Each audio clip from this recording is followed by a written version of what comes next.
Hey everyone, welcome to Spellbill. Let's talk about Anjali आनंद। इस point पे जिस वे से उसको सवाल पूछा जा रहा है कि एक तरफ तुम लोगों को एजुकेट करी हो, फैट शेमिंग इसके ऊपर वगैरह बात करी हो, एंड दूसरी तरफ एक ऐसी फिल्म का पार्ट तुम बन रही हो जहाँ पे क्लियरली उसको इसलिए कास्ट किया गया है सो दैट उसका वेट का मजाक उड़ा पाए। करंटली अंजलि जो है वो धमाल 4 का पार्ट है एंड इस फिल्म के ट्रेलर में जो देखने मिला है वही फिल्म में है। कॉन्स्टेंटली अंजलि जो कैरेक्टर प्ले कर रही है उसका मजाक उड़ाया जा रहा है, उसका वेट का मजाक उड़ाया जा रहा है। जब भी स्क्रीन पे उसका एंट्री होता है फनी बैकग्राउंड म्यूजिक लगाया गया है, जब वो चलती है तब चीजें हिल रही है ऐसा दिखाया गया है। सोल पर्पस ये कैरेक्टर का इस फिल्म में ऐसा देखने मिला कि इसको मजाक उड़ाने के लिए इसमें इन्होंने रखा है and that is actually sad. If someone calls me fat, I'll call them ugly because they are ugly inside and out and they're showing me that. Audience का जो सवाल है वो एक्चुअल में जेन्युइन है। अंजलि को वो पूछ रहे हैं कि एक तरफ तुम इतना स्ट्रॉन्ग स्टांस लेती हो फैट शेमिंग के अगेंस्ट एंड दूसरी तरफ तुम ऐसे जोक्स को एंटरटेन कर रही हो। उंगली तो किस्मत ने किया है हमारी।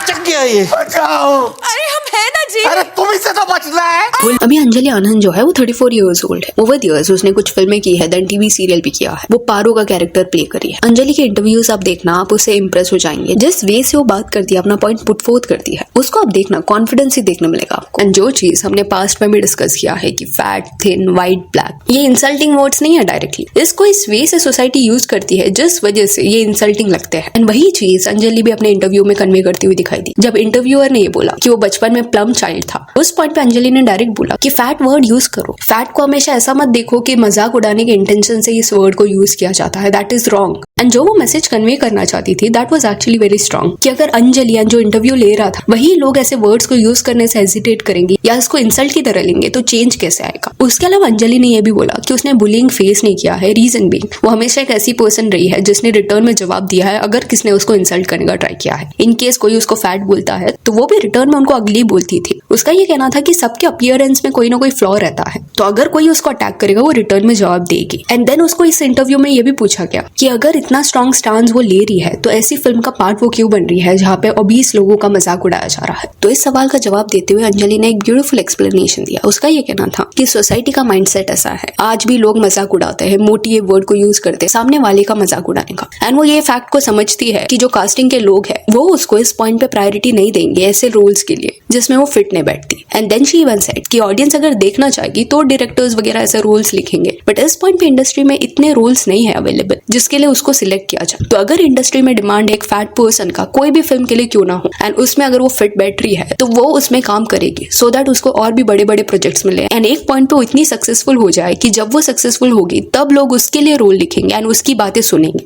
एक रील था जहाँ पे धमाल 4 में जो हो रहा है उसके बारे में बात हो रहा है एंड यही हिपोक्रेसी के अराउंड अंजलि से सवाल पूछा गया था। तो उस रील के नीचे अंजलि ने कमेंट किया था, because the society still is ugly, go see comments on my page and you will get it. Nobody is going to write me apart until I put myself out there and show what I can do with my talent. So yes, I'm biting a bitter pill to run my house and put food on my table and taking up projects that I'm getting. I do not have an option to choose what I want to do and what not. There are not directors lining up for me to give me path. My first project Untagged, then 2.5 Kilo Prem, then Rocky Rani, and then this. If they want to cast a fat girl, honey, I will be the best damn fat girl they have ever seen because I'm here for the long run. I have to wait it out until the whole climate changes.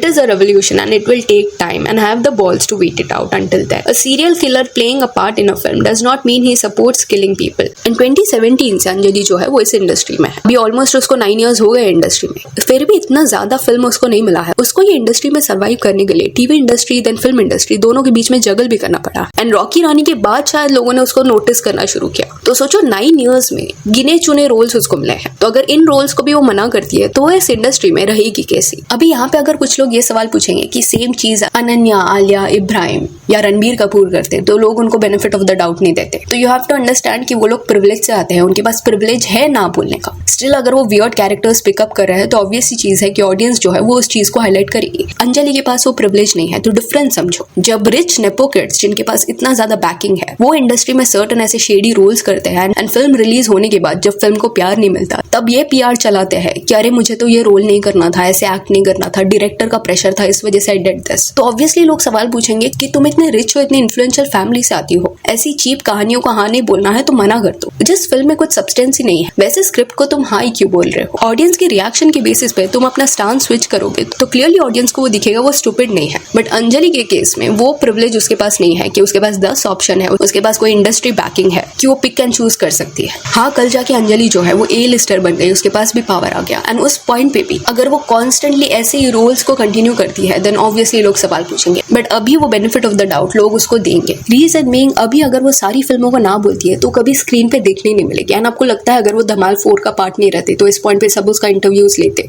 अभी क्योंकि लोग interviews ले रहे हैं तो अपना point foot fourth कर रही है, उसके आवाज को एक प्लेटफॉर्म मिल रहा है, वो वोकल हो रही है इश्यूज के बारे में, and that is actually amazing. That being said I also feel this कि अभी की जो नई ऑडियंस है वो डिफरेंट टाइप की कहानियां, डिफरेंट बॉडी टाइप स्क्रीन पे देखने के लिए रेडी है। ये इसलिए बोला जा रहा है बिकॉज रिसेंट वक्त की आप कुछ फिल्में देख लो, चाहे वो वरुण धवन की फिल्म हो, सारा अली खान की फिल्म हो या किसी और की, ये फिल्में जो थी वो एक जमाने में चलती थी। लोग पागलों की तरह से फैक्टर का नाम सुन के थिएटर में भागते थे उसको देखने के लिए। बट क्या आज के वक्त में ये चल रही है? नहीं। ऑडियंस ने वर्डिक्ट दे दिया है कि ऐसी क्लीशे कहानियां नहीं चलेगी। हो सकता है कि इंस्टाग्राम के कमेंट सेक्शन में आपको वो सपोर्ट ना मिल रहा हो, but it is highly possible कि अगर एक अच्छी कहानी लिखी जाती है उसमें अंजलि आनंद का एक प्रोमिनेंट रोल होता है तो जो अवेयर एंड मेच्योर ऑडियंस है, जो अच्छी कहानियां देखना चाहती है, वो थिएटर में जब अंजलि को देखेगी तब उसके एक्टिंग के लिए उसको प्रेज करेगी। क्रिब नहीं करेगी बाहर जाके कि अरे इसको क्यों कास्ट किया, ये नहीं किया जाएगा। बट हाँ, वो ऑडियंस का पोर्शन अभी थोड़ा कम है। सोशल मीडिया पे ज्यादा पोर्शन उनका है जो इस पॉइंट पे ट्रोलिंग में ही बिलीव करते हैं। ऑल्सो अंजलि के गट्स को भी यहाँ पे एक्नॉलेज करना पड़ेगा।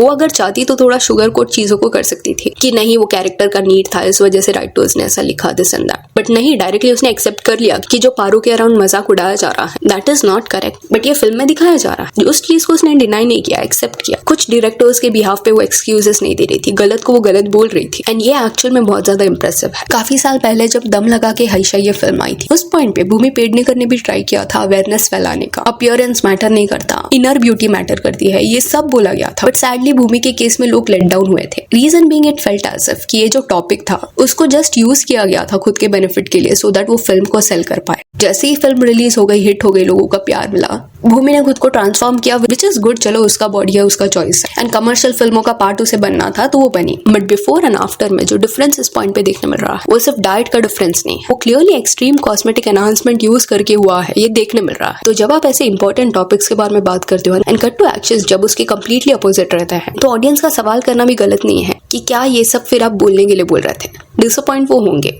Real authentic breath of fresh air, ऐसे कुछ स्टेटमेंट्स यूज किए गए थे भूमि के लिए जब वो दम लगा के हाइशा ये फिल्में देखने मिली थी। एंड ये फिल्म 2015 में आई थी, इन ज्यादा साल नहीं, 1 या 2 साल के बाद ही भूमि के पर्सनैलिटी में ही पूरा चेंज देखने मिला। जो चीजें उसकी वर्क कर रही थी, जो लोगों को पसंद आ रहा था कि वो जेन्युइन है, ऑथेंटिक है, वो सब स्क्रैप कर दिया गया। जिस वजह से लोग आपके फैंस बन रहे थे वही फीचर आपने हटा दिया। एंड उस पॉइंट पे भी भूमि को भी बेनिफिट ऑफ द डाउट दिया गया था कि चलो वो अभी नहीं है, उसको फिल्में करनी है, जो फिल्में मिल रही है उसके लिए वो हाँ बोलेगी, एंड कमर्शियल फिल्मों में ज्यादा पेमेंट मिलता है, वो भी समझा गया। बट अभी जब भूमि ने इंडस्ट्री में जगह बना ली है, अब जहां से कॉन्वर्सेशन स्टार्ट हुआ था वो चीज को इस पॉइंट पे भूमि टच ही नहीं करी। It is like initially actors बोलते हैं कि हमें ग्रो होने दो, जब हम एक पॉइंट पे पहुंच जाएंगे तब we will talk about this. But जब वो पहुंच जाते हैं तब कन्वीनियंटली वो भूल जाते हैं। ये नहीं बोला जा रहा कि अंजलि भी वैसा करेगी। जस्ट दैट भूमि के ग्राफ को हाईलाइट किया गया कि कैसे उसको इतना ज्यादा प्यार मिलता था एंड सडनली लोग उसे इस पॉइंट पे रिलेट नहीं कर पा रहे। एंड वो इसलिए है बिकॉज वो एक्टिंग इस पॉइंट पे नहीं कर पा रही। एक्टिंग उसका टैलेंट था बट उसने सर्टन ऐसी चीजें कर दी है इस पॉइंट पे वो एक्सप्रेशंस प्रॉपर्ली नहीं दे पा रही, and that is actually very sad. But anyways, coming back to Anjali Anand, Dhamaal 4 जो है वो फिल्म इतनी अच्छी नहीं है। वही क्लीशे ह्यूमर आपको देखने मिलेगा, मजाक के नाम पे बॉडी शेम किया जा रहा है। एंड ऐसा लग रहा है कि अभी के बॉलीवुड राइटर्स को कॉमेडी फिल्में कैसी लिखनी रहती है नहीं पता। जिसने भी हेरा फेरी, दे दनादन, ढोल ऐसी फिल्में देखी होगी उनको पता है कि ह्यूमर का लेवल क्या था बॉलीवुड का एंड अभी क्या हो चुका है। वेलकम वगैरह फिल्में देखते वक्त मजा आता था, हंसी आता था, बट अभी की फिल्मों में आपको पता है कि नेक्स्ट लाइन क्या होने वाला है, किसके ऊपर कमेंट किया जाएगा, क्या रिएक्शंस होंगे, बहुत ज्यादा एक्सपेक्टेड हो गया है, जिस वजह से वो पंच लाइन बैठ रहा नहीं है। सो यहाँ that's it for this video. Do let me know Anjali Anand के बारे में आपका क्या कहना है। And if you on followers on Instagram, जिसका लिंक आपको डिस्क्रिप्शन में मिल जाएगा। और ये वीडियो अच्छी लगी तो लाइक एंड शेयर करें और इस अपडेट्स के लिए चैनल को प्लीज सब्सक्राइब करें। Thank you.